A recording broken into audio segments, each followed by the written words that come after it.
Olá! Quando você pensa na rotina de um médico veterinário que trabalha com oncologia, você imagina que esse dia a dia seja pesado, quem sabe até ingrato? No Papo de Veterinária de hoje eu converso com Paulo César Jarque. Médico veterinário formado pela UDESC, ele cumpriu o programa de residência, fez cursos de especialização, mestrado, doutorado, é professor em diversos cursos de especialização e de pós-graduação em oncologia veterinária e foi eleito médico veterinário do ano pela VetNew Anclivep em 2019. Nesse papo a gente desmistifica muitos desses preconceitos contra a área. Se você ficou curioso ou curiosa e quer saber mais, vem com a gente!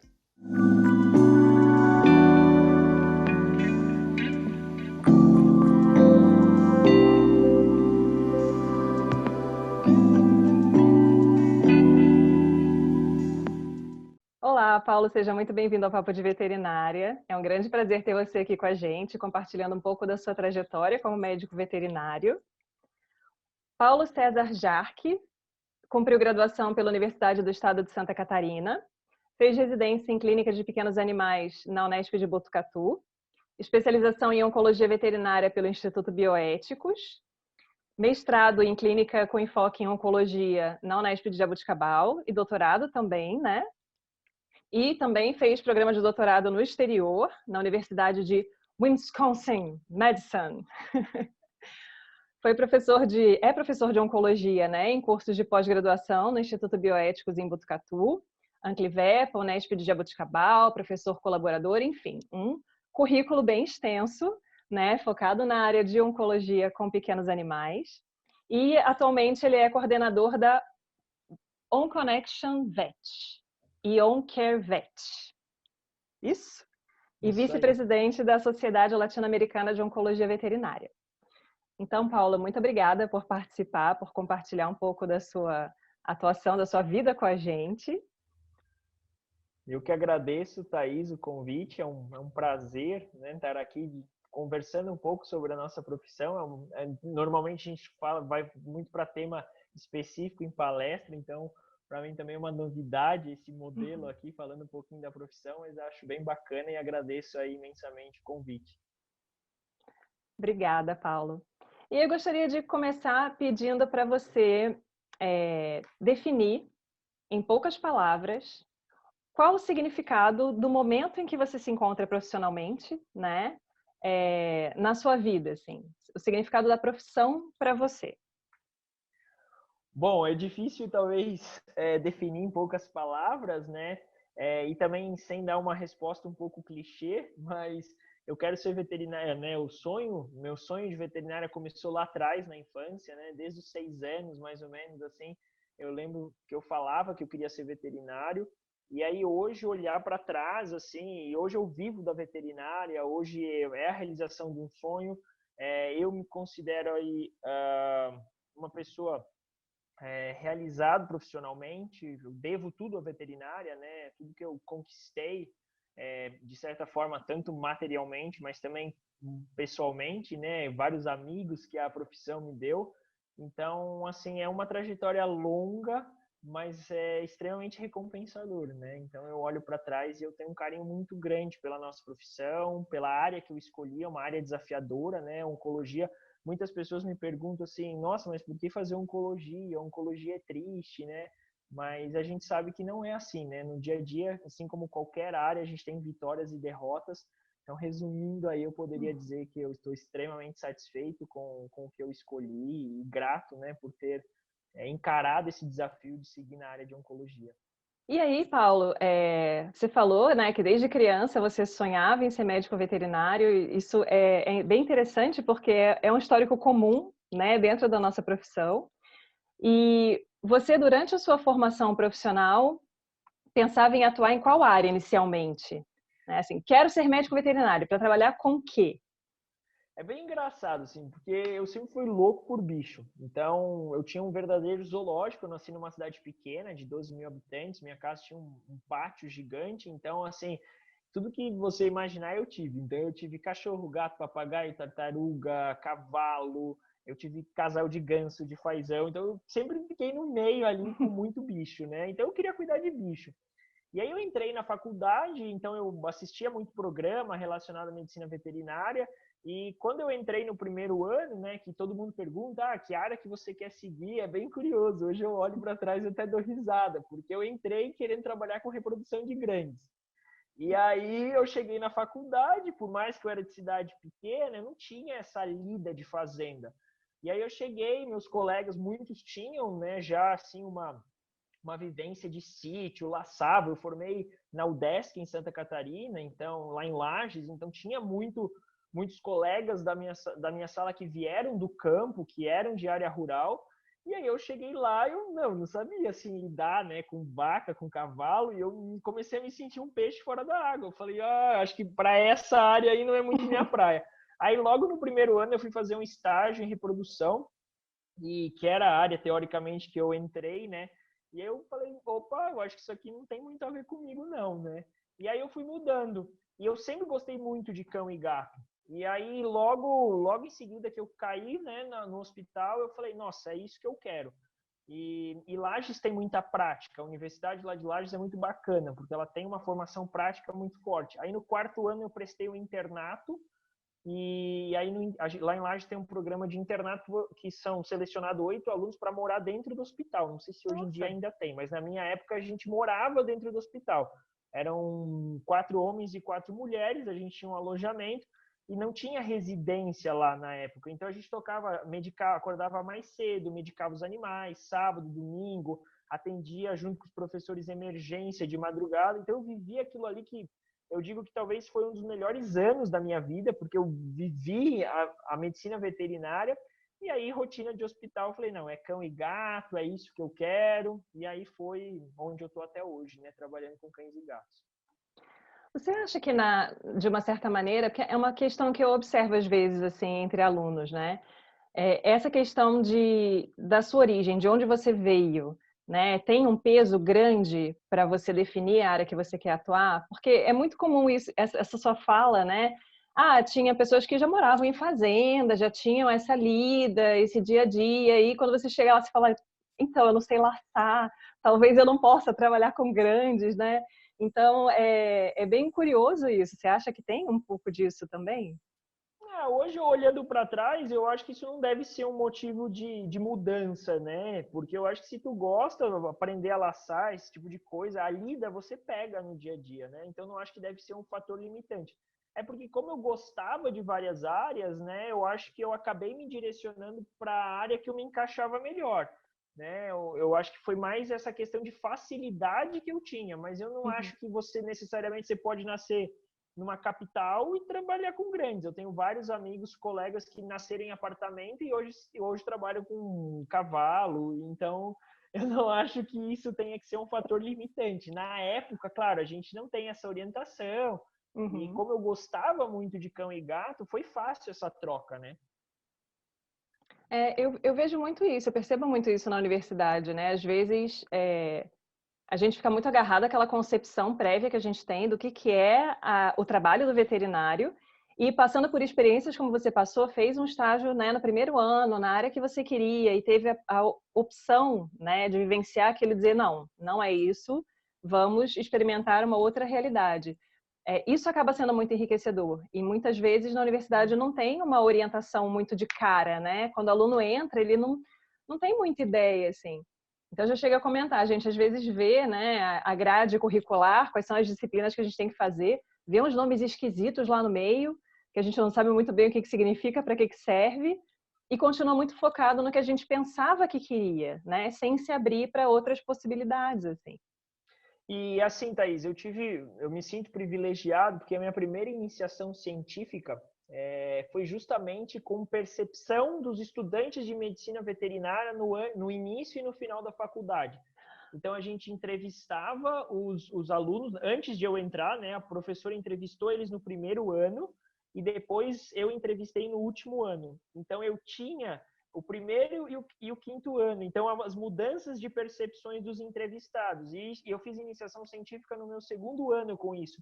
Então, eu já percebi a mudança, né, de opinião, a mudança de visão que tinha dentro da veterinária já no meu segundo ano. Então, tinha coisas que eu nem sabia que veterinário podia fazer E Uhum. graças a essa iniciação científica, já no segundo ano, eu creio que eu tive um leque, assim, abriu, né, as opções da medicina veterinária na minha cabeça.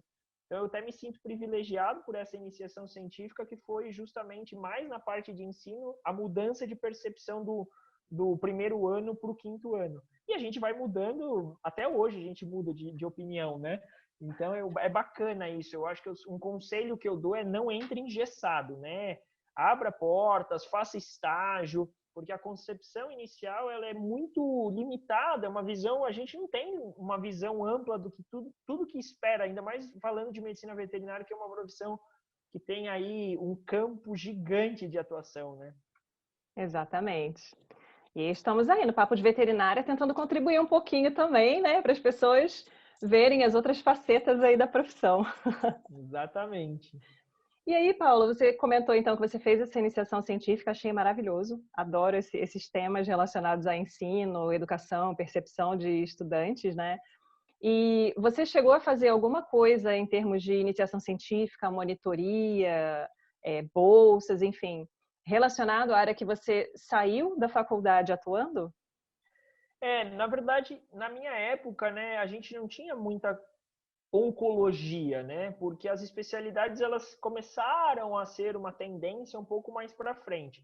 Mas aí durante a graduação, então, eu fiz estágio desde o segundo ano. Eu fiz estágio em tudo, fiz em suinocultura, ovinocultura, com vaca de leite, fiz estágio no zoológico. Eu era bem fuçado, assim. Mas tudo eu gostava, mas quando eu entrei no hospital, eu falei, não, é isso que eu quero. Aí eu fiz monitoria na área de radiologia, que indiretamente é uma área correlata, né? Então fui monitor e fiz também monitoria na clínica médica, então acompanhava o professor na clínica médica, que era a área que eu queria seguir. Então acabou que eu consegui viver dentro do internato, eu tinha contato com os professores da anestésio, da cirurgia, da clínica, e lá dentro eu já direcionei, por exemplo, mesmo já sabendo que eu queria pequenos animais, né? Não só pequenos, eu gostava muito da clínica médica, eu gostava muito mais de clínica médica do que, por exemplo, cirurgia, do que anestésio, diagnóstico por imagem. A clínica sempre foi muito fascinante, assim, o desvendar o caso, você entender a fisiologia. Então, eu sempre gostei da clínica médica. E clínica médica precisa gostar de estudar. Indiretamente, você tem que ser um pouco nerd para fazer clínica médica. E eu sempre fui um cara que gostei muito de estudar. E eu, assim, eu era estudar nunca foi um peso para mim, assim, nunca foi algo assim, nossa, você, né? Para mim sempre foi muito leve. Eu tinha prazer em aprender clínica, né? E aplicar e ver os casos. Então, eu fui bem fuçado durante a graduação. Eu fiz muita coisa, assim. Eu não me arrependo. E esse é um conselho, assim. Faço estágio, faço monitoria, abracem. É a hora de abraçar tudo, né?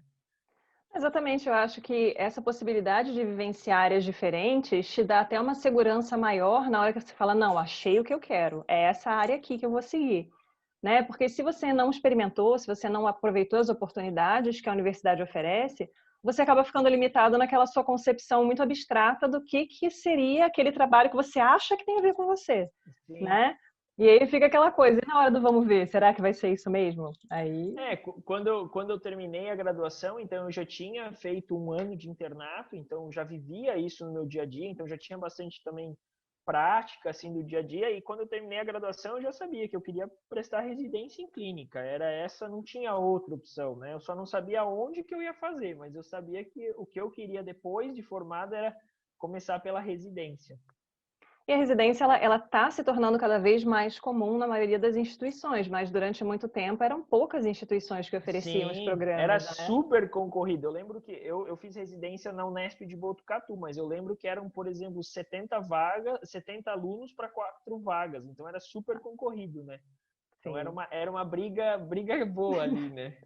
de foice, né? E realmente Exatamente. precisa de um bom, de uma boa base, né? Para você estar realmente preparado para enfrentar o desafio de uma residência, que é uma outra etapa, né? Thaís, eu acho assim, ó. Assim, a graduação, ela é uma etapa que a gente entra na graduação achando que a obrigação, né, da graduação dos professores é fornecer todo o conteúdo. E é impossível. Depois, Sim. claro, olhando agora de fora, a gente como docente, a carga horária dos currículos da medicina veterinária, obviamente, não permite. Em 5 anos, você não vai ver tudo, né? A gente tem no nosso dia a dia, a gente aí com mais de 10 anos de profissão, tem coisas novas que a gente atende, né? Então, quem dirá em 4, 5 anos que você tem que não só se dedicar à clínica médica, você tem mais 5, 6, 7 matérias por período. Então, eu estudei muito por conta, né? Então, meus amigos me zoam que eu traduzi, que eu fiz um resumo do Nelson Couto, mas isso não é verdade, isso foram só algumas partes. Mas eu estudava muito por conta, porque é impossível, né? A carga horária ela não vai te fornecer o conhecimento necessário. Então, ela é um direcionamento. Então, encarem a graduação, as disciplinas como um direcionamento para te dar uma base, mas tem um campo muito maior do que você aprende em sala de aula, em prova. Então, eu acho que quem quer residência precisa ter muito essa noção que vai precisar estudar por conta, que não vai ter tudo mastigado, que não está tudo ali no slide, né? Então, isso é bem importante.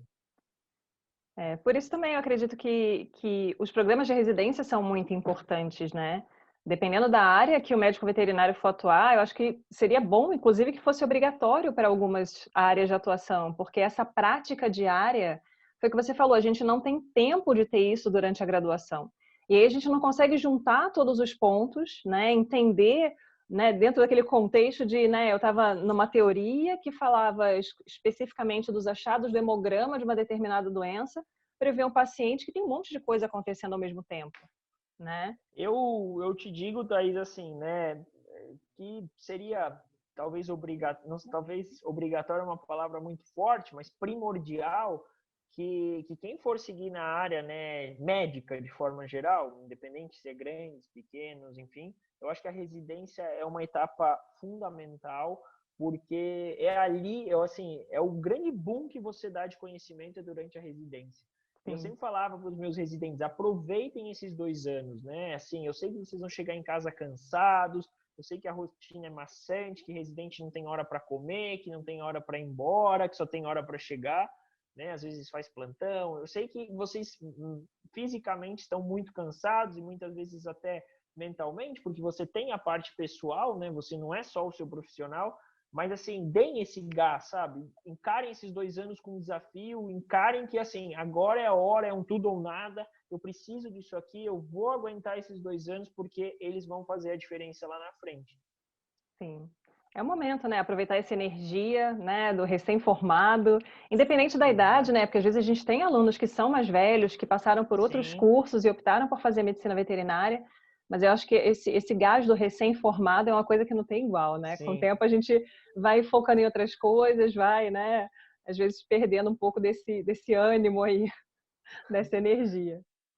E aí, Paulo, você cumpriu o programa de residência e foi durante a residência que você viu que a carreira acadêmica, né, tipo, a docência seria uma opção interessante para você? Ou até antes de entrar na residência você já tinha esse foco?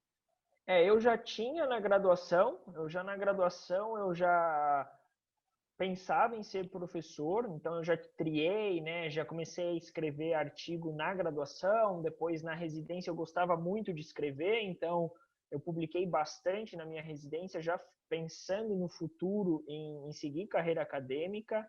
E aí, durante a residência, a onco surgiu na minha vida, né? Porque durante a graduação eu não tinha tido muita onco, aí eu gostava muito dos casos de onco, porque eu já sabia que eu não ia ser clínico geral. Eu gostava, né, da clínica médica, porque ela é importante para qualquer área, mas eu queria seguir uma especialidade. E aí Uhum. foi aonde que foi surgindo a onco. Aí no meu segundo ano de residência, eu fiz um treinamento, um estágio, na verdade, na Universidade de Michigan, nos Estados Unidos, só com oncologia. E aí eu voltei de lá e falei, é isso que eu quero, é oncologia, é a área que eu mais gosto de estudar.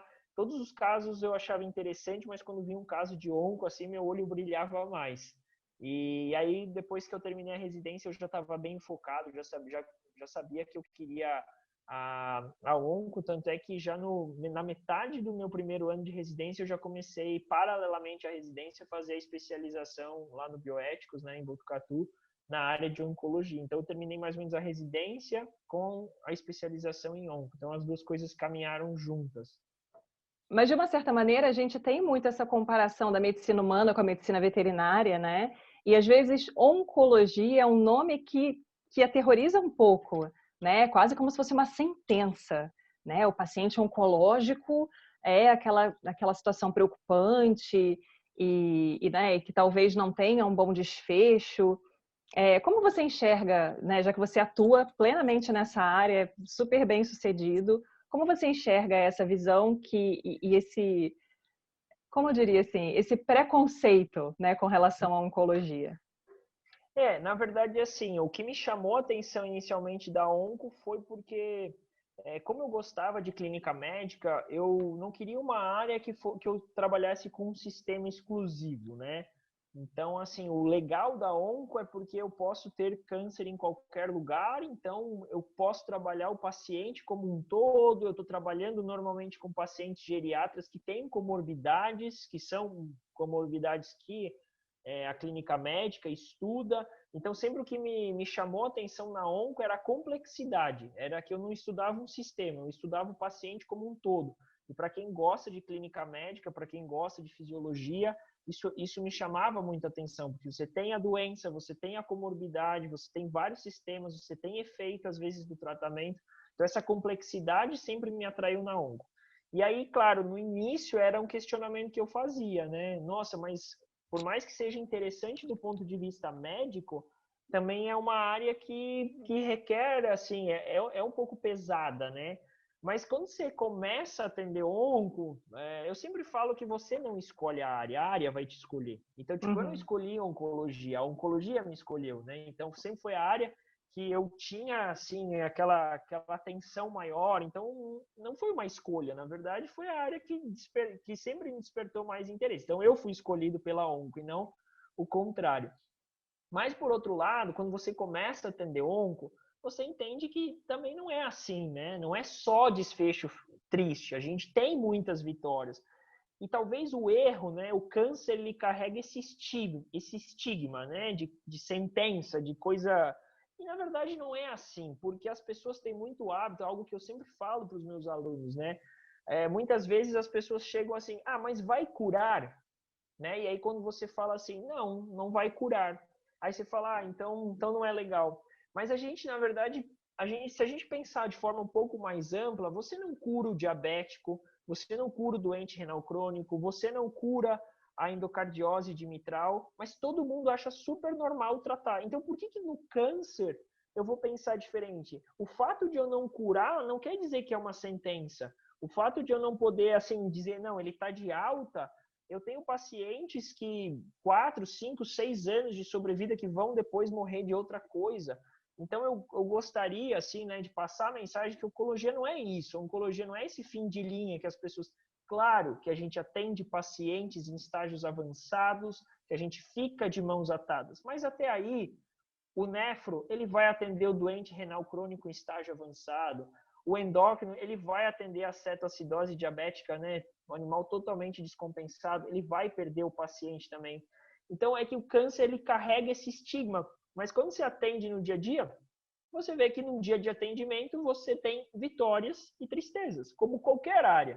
Então, meus estagiários, eles acompanham. Às 8 da manhã eu atendo e dou uma notícia ruim, né? Uma metástase pulmonar. Às 9 da manhã eu dou a notícia para outro paciente que melhorou muito o exame hematológico da leucemia, que controlou. Então, essa gangorra, ela vai ser em qualquer área, né? Então, assim, eu gostaria de passar a ideia assim que oncologia não é só tristeza. Oncologia tem muita coisa, tem muita vitória. Você pegar um paciente que estava ali, talvez se não fizesse tratamento, estava ali com 2 meses de expectativa de vida e você conseguir levar 1 ano, 2 anos. E aqui eu não falo só de número, né? Eu não estou falando só de meses, eu estou falando de qualidade de vida. Então, a Sim. gente na onco aborda muito a qualidade de vida. Então, às vezes, eu até prefiro que meu paciente viva 6 meses bem do que 8 sofrendo. Então, Uhum. isso tudo tem que ser balanceado, né? Então, a partir do momento que você consegue ver que o seu papel ali é muito importante nessa fase da vida do animal, nessa fase da vida do tutor, e você conseguir dar uma qualidade de vida, isso é extremamente recompensador, né? Então, eu digo que a minha área é extremamente recompensadora. Se eu for pesar numa balança os dias que eu chego triste em casa porque eu perdi paciente, os dias que eu chego feliz, eu posso dizer que eu chego muito mais feliz do que triste. É muito bom quebrar esses paradigmas, né? A gente tentar desmistificar essas áreas que já têm essa fama ruim, entre aspas, né?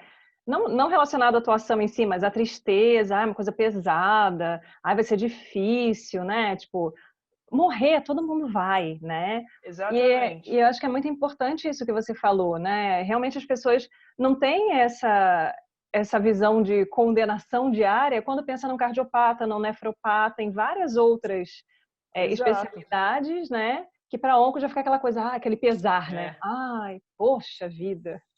Exatamente. Aí ninguém quer receber esse diagnóstico.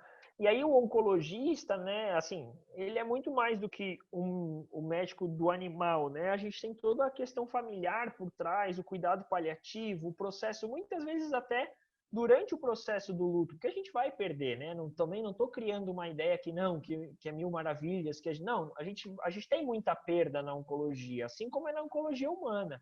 Mas a gente tem, como a gente tem vitória, a gente tem as perdas, e no processo de perda, no processo de luto, é muito importante, né, que a gente tenha essa sensibilidade, porque a gente não é só o médico do animal. A gente, de certa forma, a gente está inserido também com o psicológico das pessoas, em relação a esse cuidado que elas devem ter, ou esse processo do luto. Hoje, cão e gato são membros da família, então o nosso papel é muito importante. Então, o oncologista ele não pode só focar na parte técnica, né? Ele tem que ter esse lado sentimental, esse lado de acolhimento do tutor, que isso faz toda a diferença. E é interessante você falar nisso, porque a gente não tem uma formação voltada para esse cuidado com o ser humano nesse aspecto, né? A Sim, medicina veterinária tem essa saúde única, pensar na saúde humana também, né? Na importância do médico veterinário para evitar a transmissão de doenças e vários outros aspectos. Mas essa questão da saúde emocional, psicológica do tutor, a sim. gente não tem.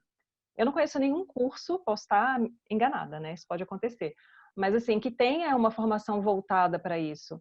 Como é que foi É, esse desenvolvimento dessa sensibilidade, dessa abordagem, né? Entender a necessidade dessa visão global da família, né? é. Do animal, seu tutor, enfim.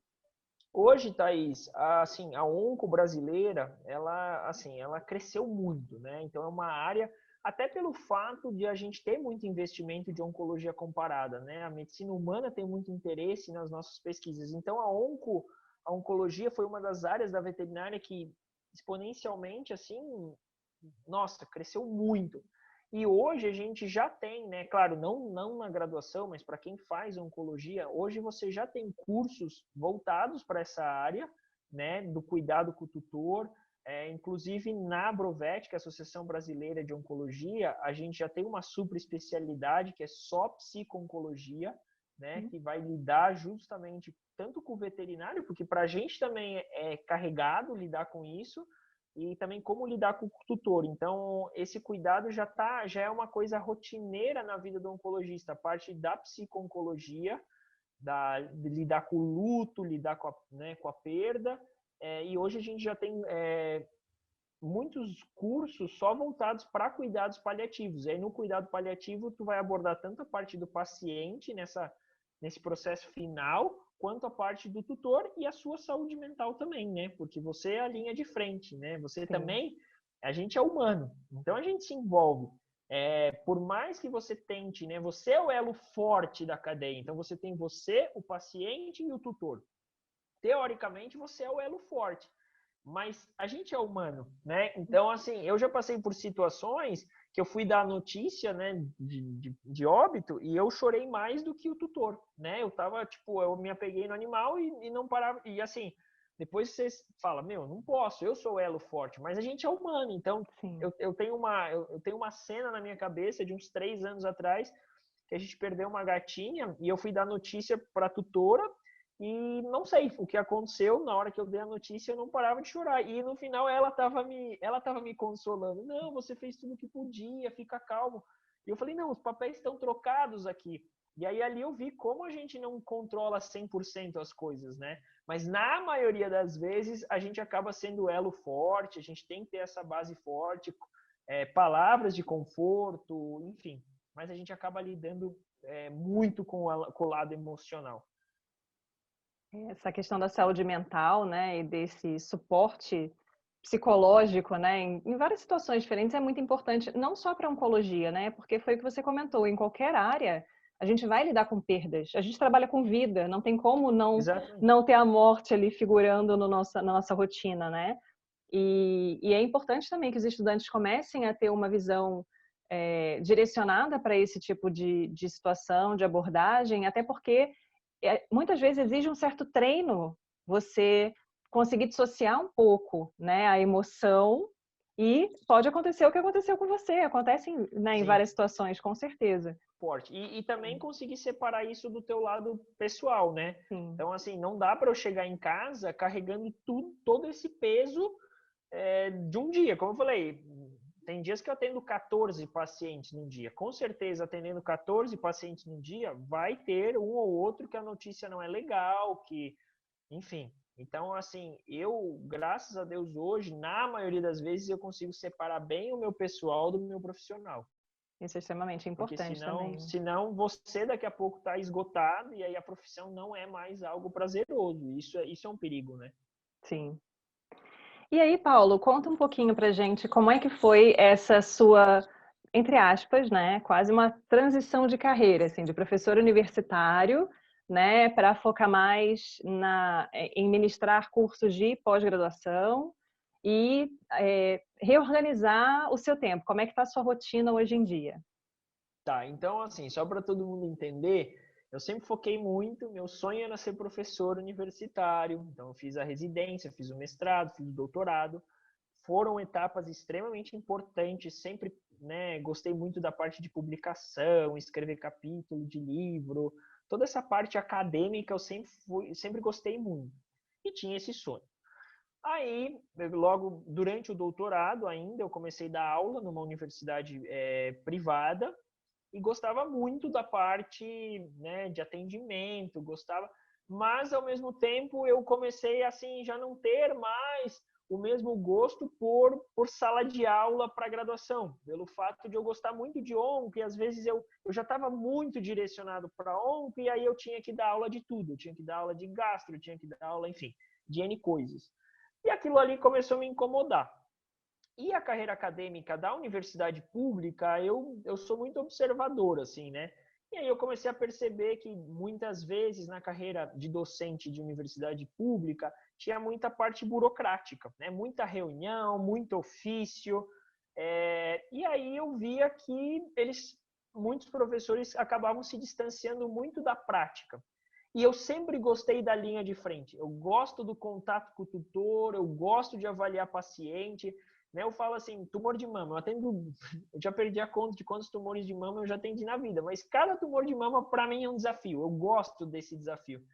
E aí eu comecei a me questionar se realmente era isso que eu queria, porque eu não queria a parte burocrática, eu não queria ficar em reunião, fazendo ofício, eu queria estar na linha de frente. E eu comecei a ver que existia uma certa distância entre, né, o docente da universidade pública e essa linha de frente. Não por quê? Porque simplesmente tem um monte de outras tarefas. Muitos docentes conseguem conciliar as duas coisas, mas eu via que eu gostava muito da linha de frente e não gostava nada da parte burocrática. Eu falei, opa, talvez isso não seja para mim.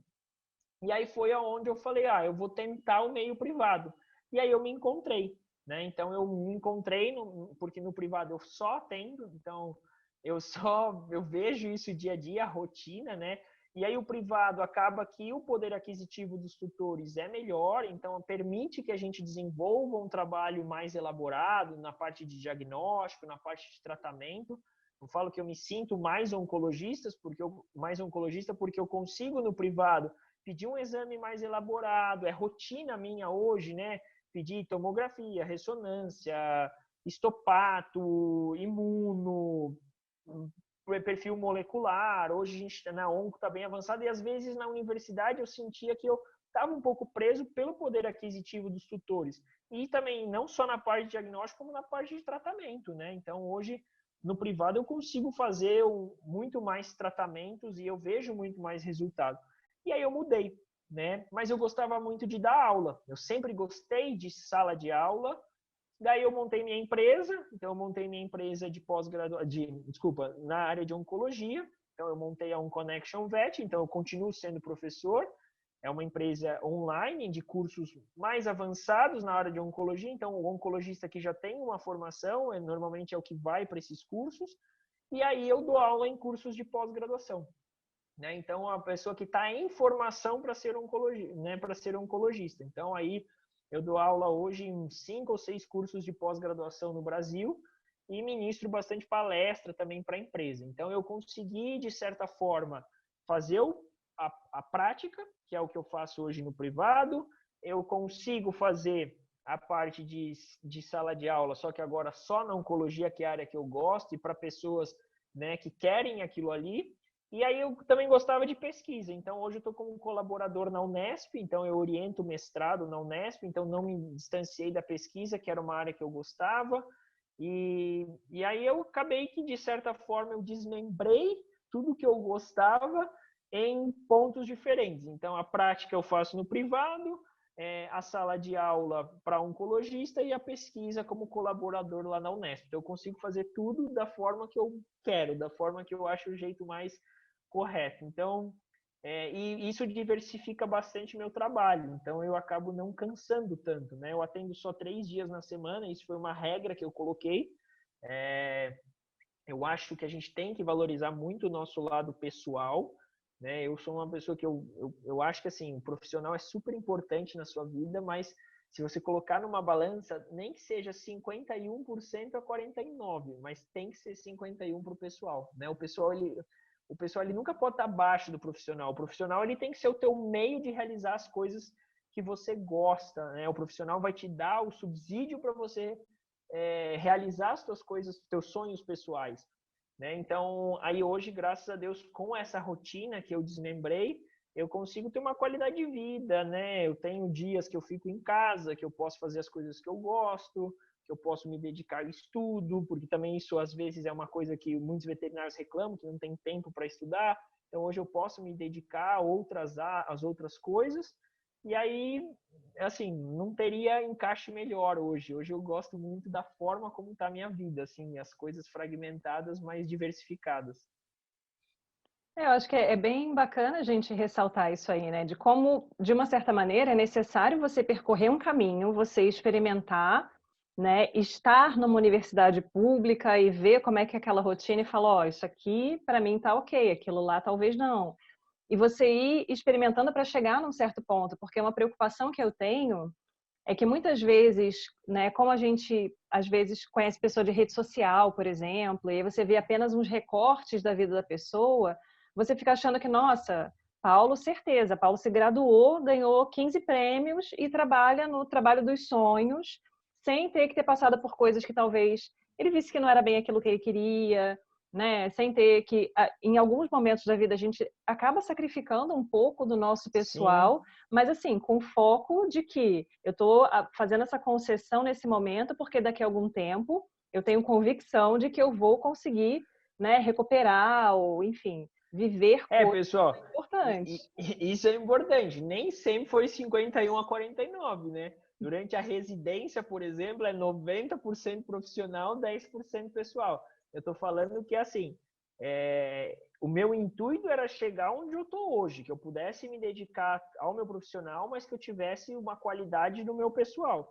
Mas, claro que isso são fases. Eu tenho 13 anos de formado.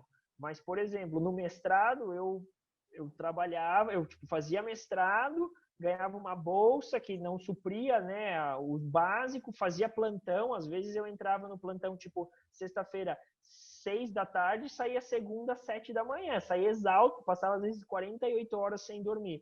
E eu acho que, olhando para trás, isso foi muito importante para mim, porque hoje eu olho e eu falo assim, hoje eu valorizo um dia que eu acordo na minha cama, hoje eu valorizo um domingo que eu tomo café da manhã na minha casa, né? Acho que o gostinho que eu tenho hoje, né, de você poder usufruir de uma qualidade de vida melhor, é quando você olha para trás e fala, não, eu ralei, eu cheguei aqui porque eu ralei, não foi fácil chegar aqui. Eu acho que tem um gostinho diferente.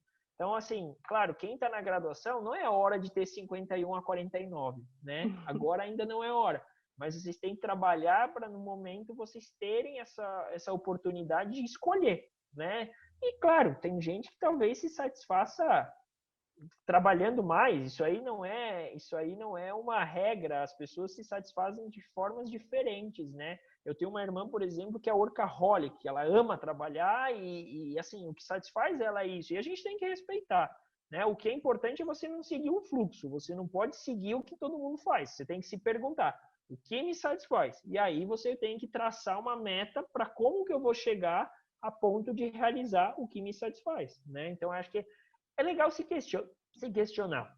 Uhum. Não seguir um fluxo. Acho que em tudo na vida você tem que traçar metas, você tem que ser disciplinado e não seguir, tipo, não ficar se comparando aos outros, né? Tem gente que talvez está realizado dentro da universidade. Eu falei, eu não gosto de burocracia. Tem gente que ama, que se encontra ali na parte burocrática. Então não existe uma receita, né, que vai ser aplicada para todo mundo. Mas o importante é você se perguntar, eu estou feliz? Isso aqui está me satisfazendo? E aí, claro, se tiver, vida que segue. Se não tiver, o que eu posso fazer para mudar isso, né? Quais são as alternativas? Porque também muita gente fica se lamentando, e também só se lamentar não vai Não adiantar. muda nada, né? Então eu acho que essas percepções são bem importantes, né? Com certeza. E é bem importante isso, né? Eu acho que vem um pouco também com a maturidade, com o tempo, você perceber que durante um tempo você vai um pouco no automático, né? Tentando alcançar lá aquela meta que você estipulou, mas você tem que parar em alguns momentos e refletir, né? A minha meta continua sendo aquela? O lugar onde eu Exato, quero chegar continua sendo aquele? Ou será que hoje em dia não é mais, né? exato. E de uma certa forma você foi construindo uma carreira, você foi construindo um caminho que te possibilitou fazer essas escolhas, né? E com Sim, certeza teve muita concessão, teve muita coisa que você abriu mão para poder chegar nesse momento e falar, não, eu vou atender 3 dias da semana, né? Não, sim. não que esteja, né, deitado na rede de pernas para o ar, mas se quiser também, qual o problema disso, né? O É, que tem de mais? Mas eu assim, sempre falo isso, Thaís, que a gente faz planos para a vida, mas é a vida que faz planos para a gente, né? Então, exatamente. Tudo pode mudar a todo momento, né? A gente está à mercê de outras coisas que acontecem, né? Você vê quanta coisa mudou na nossa vida com a pandemia, né? exato. Então, assim, a gente tem que ser adaptável, né? Tem que ter esse caráter um pouco também. E realmente essa questão de você se perguntar, eu acho que isso é muito importante, você não seguir o fluxo, né? E você ter sonhos no pessoal. Eu acho que, é, eu sei que não existe um modelo ideal de vida, mas eu acho que a gente não é só o profissional, sabe? Eu acho que as pessoas podem até gostar muito de trabalhar, mas de certa forma vai chegar um momento que você tem que se perguntar o que você está fazendo da sua vida pessoal. Porque você não é o médico veterinário, né? Você é a Thaís, eu sou o Paulo, a gente tem uma vida além da veterinária. Então, eu Uhum. acho que você ter hobby, você ter coisas que te satisfaçam, que te satisfaz, é importante, sabe? Porque senão chega uma hora que perde meio sentido, né? E aí, se você se frustra em alguma coisa no profissional, parece que a vida desandou, né? Então, eu acho Exatamente. que a gente não teve essa orientação. Por exemplo, e isso, claro, não tem um ideal, mas quando você está na graduação, muitas vezes você encara sucesso como, né, financeiro. Eu acho que Uhum. muitas pessoas encaram o sucesso. Quando eu estava na graduação, eu encarava, né? E até tem uma frase que eu gosto muito, né? Pare de chamar de viver bem a sua capacidade de consumir. Então, a nossa sociedade, ela fala, aquele cara vive bem, né? Porque ele tem Olha o dinheiro para carro que ele consumir. chegou para dar aula, né? Ó o Exato, carro nossa, que o esse cara daí vive dirige, bem, olha onde ele esse aí deu mora. certo. E É. não é assim, né? Depois, com a maturidade, você vai ver que o dinheiro, claro, não estou sendo hipócrita dizer que dinheiro não é bom. O dinheiro é bom, né? Mas desde que você não vire escravo desse dinheiro, desde que isso não seja sua única meta. O dinheiro, ele é bom, mas desde que você saiba fazer o usufruto dele para coisas, para realizar seus sonhos. Então, a partir do momento... Eu sou um cara que mudei muito esse conceito, né, durante a minha trajetória, assim, do que é ser bem-sucedido, né?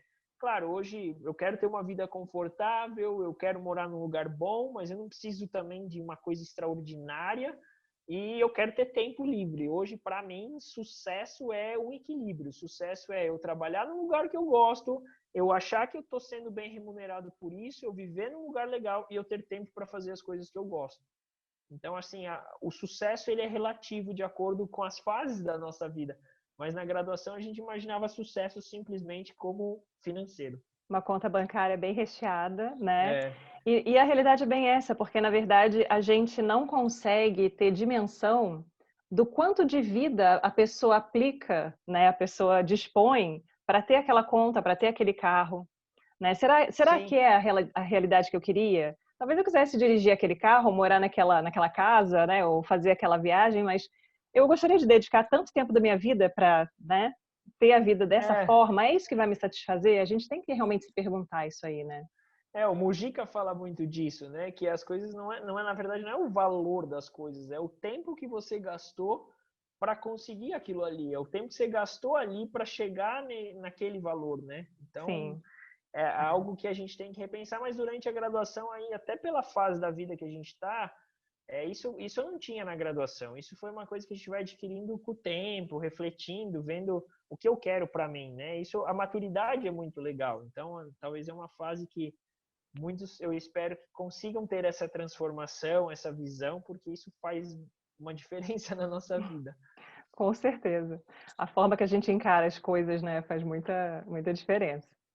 E Paulo, o que que você sugeriria, né, em termos de formação para uma pessoa que quer trabalhar em oncologia? Há umas semanas atrás eu até eu fiz uma pesquisa com os alunos, perguntei, que área vocês queriam trabalhar quando entraram na faculdade, agora que vocês estão no meio do curso, continua. E teve aluno que, assim, desde o primeiro período sonhava em trabalhar com oncologia, eu achei bem interessante. O que que você sugeriria, assim, em termos de formação? O que que você acha que são etapas importantes? Bom, eu acho que primeira coisa, né, oncologista tem que gostar de clínica médica. Eu acho que é uma das áreas mais importantes. Claro, as áreas, quando eu falo clínica médica, não é a disciplina de clínica médica, ou tudo que envolve patologia clínica, diagnóstico e tudo mais. É, aí uma dúvida que os meus alunos sempre têm, né? Porque acaba que a gente influencia muito. Quando eu estava na graduação, eu tinha 8 orientados, todos queriam onco. E eu sempre perguntava, vocês têm certeza que vocês querem onco ou vocês estão direcionados? Porque aqui vocês veem muita onco. E eu tinha medo de talvez estar influenciando eles, né? E talvez não era era meio que de certa forma influenciado pelo fato de eles terem muita rotina de onco quando eu atendia lá. Mas eu acho assim, tem muita gente que vai direto para o mestrado ou vai direto para uma residência em oncologia, tem poucas no Brasil, mas se eu puder dar um conselho, o que, que eu acho? Eu acho que a residência em clínica médica ela é fundamental, porque o oncologista ele não vai fugir da clínica médica, o paciente ele não vai vir só com câncer para operar, mesmo quem gosta de cirurgia, ele vai vir com uma alteração hematológica, ele vai vir com uma comorbidade. Então, assim, o oncologista precisa saber clínica médica, tá? Por quê? Porque ele vai precisar dela. O câncer dá em qualquer lugar. Existem N síndromes paraneoplásicas, os tratamentos influenciam. Então, acho que a formação em clínica médica é muito importante. Tanto é que quando você vai para os Estados Unidos, por exemplo, a residência em oncologia ela é clínica, né? E aí, claro, tem muito oncologista que faz a parte clínica e a parte cirúrgica. Isso é excelente, né? O mais completo possível. Então, formação em clínica e cirurgia é primordial, né, para quem quer seguir. Então, eu acho que eu começaria com uma residência, né? Esse é paralelamente, se possível, fazer uma especialização em onco, porque é legal você ter a parte mais teórica que a residência não vai te dar, você ter contato com docentes de várias instituições, privado, público, universidade ou clínicas e hospitais na área de oncologia.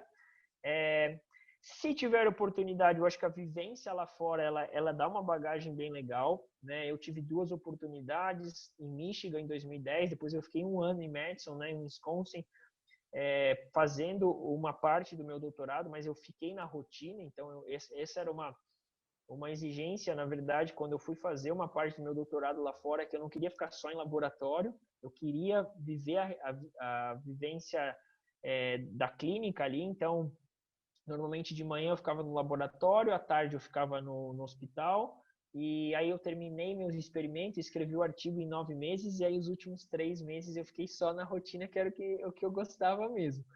Então, se tiver a oportunidade de fazer essa vivência lá fora, mas não já de início, eu acho que é interessante ir para fora quando você já tem uma bagagem e gostar de estudar, porque oncologia é algo que, assim, não, eu sei que todas as áreas têm que gostar, não estou dizendo que a oncologia é mais ou menos, mas como eu falei, pelo fato de a medicina humana usar o cão e às vezes um pouco menos o gato como modelo experimental, a gente tem muito investimento na área de oncologia. Então, a quantidade de informação que sai nessa área, ela é assustadora, porque realmente a oncologia humana, ela usa o cão como modelo experimental para várias coisas, então tem muito financiamento de pesquisa, então quando tem o financiamento de pesquisa, gera muita informação. Quando gera muita informação, para você se manter atualizado, você tem que estar constantemente lendo e estudando. Então, essas seriam aí, basicamente, e gostar, obviamente, de lidar com o tutor, porque é uma carga pesada, né? Não dá aquela história, eu vou fazer veterinário porque eu não gosto de humana. Isso daí é fadado ao erro, né? Não tem como, Acho você que em vai todas as lidar... áreas, praticamente, né? Não tem... Não tem como. E na oncologia eu destaco aí a importância da gente conversar e entender que precisa ter esse contato com o ser humano, porque os cães e os gatos ainda não aprenderam a falar e não vêm sozinho pro consultório. Eu agradeço muito a sua participação, toda essa troca de informações, né? Todas as sugestões que você deu. Acho que é muito interessante a gente ter essa visão, essa abordagem, né? Se você quiser, a gente disponibiliza seus contatos, suas redes sociais, para o pessoal ver, acompanhar aí, né, também a sua vida extra veterinária, tudo que a veterinária também te proporciona, viagens super bacanas, né? Enfim, você chegou a escrever para a revista, né, falando sobre uma viagem que você fez também. Sim, esse é meu lado pessoal, né? Eu sou viciado em viajar, gosto de fazer mochilão, eu viajo de um jeito um pouco alternativo, tenho um gosto de viagem um pouco mais excêntrico, né? Sou apaixonado pela América Latina, gosto bastante da África e da Ásia. Então, assim, eu gosto de caminhada, eu faço trekking de montanha, então eu tenho bastante aventura por aí, em várias montanhas, enfim, de vários lugares. É realmente o que me satisfaz, eu sou viciado em viajar, eu trabalho para isso. Então, meu lado pessoal, quem entrar no meu Instagram pessoal vai ver só foto de viagem, não vai ver nada da veterinária. E eu tenho também um Instagram profissional, que é o da minha empresa de cursos, que é um Connection Vet, que é onde a gente tem curso, divulga os cursos, divulga caso clínico, artigos. Então, semanalmente a gente atualiza aí 2 ou 3 publicações, e é onde eu também divulgo os cursos, né, voltado aí para a área de oncologia. Então, quem quiser acompanhar, fique à vontade, vocês serão bem-vindos tanto na parte pessoal, que são as viagens, eu amo fotografia, então vocês estão convidados tanto na parte pessoal quanto na profissional. Muito obrigada, Paula, mais uma vez. E aí, vamos pedir para o pessoal que está assistindo, né? Se gostar, curtir o vídeo, compartilhar, comentar, né? Se você se dispuser, né? Entrar em contato com você, às vezes trocar uma ideia, acho que é bem bacana ter esse networking, né? Que a gente fala também. E mais uma vez, Thaís, eu me obrigada por estar aqui com coloco. a gente. Eu agradeço, né, imensamente aí o convite, me coloco à disposição se alguém quiser mandar mensagem para tirar algumas dúvidas, enfim, eu também me coloco à disposição e agradeço aí, sucesso na sua, né, parabéns primeiramente, né, pela ideia, eu achei bem bacana, bem inovadora, é importante isso, a gente não teve isso lá atrás, né, não era tão divulgado assim. Mas é legal eles terem esse suporte, então parabéns pela iniciativa e muito obrigado aí pela oportunidade de conversar contigo hoje aqui. Obrigada, Paula. Até a próxima. Até a próxima. Tchau, tchau.